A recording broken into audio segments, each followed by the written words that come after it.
Guys, nandito na tayo at bibili tayo ng bakal, guys. So, kaso wala tayong stock at maghanap na lang tayo ng ibang stock. Maghanap tayo ng ibang paraan. Let's go! Ano to? Dito. Senwell, baka naman! Tara na! Tara na! May ibang ka na dyan, wala ka! Titingin tayo ng ibang option. Merong mas malapit. Kaya titignan natin. Sa mga gusto ko Hoy, nagsasalita pa ako! Guys, we're here. Nandito na tayo at nandito tayo sa option 2. Alam niyo naman, paggagawa tayo ng mga aquarium stand. So, medyo madugo itong project na to. So guys, dito tayo. Gusto ko lang may experience. Nainggit ako eh. Ugly, Koy. Sige, Koy. Ang galing ko! So yun guys, ito. One down.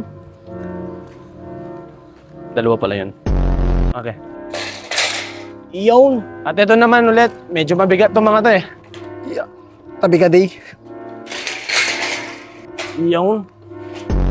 Nilipat ko na yung mga ilan sa mga aquarium natin dito na galing din sa likod. So yun guys, nakikita nyo naman na sobrang kalat. Dito yung mga aquarium natin before. Kaso may gagawin tayo dito sa part na to, sa likod. Yung mga aquarium natin dito. Ililipat natin sila dun sa mismong garahe natin. Pansamantala lang.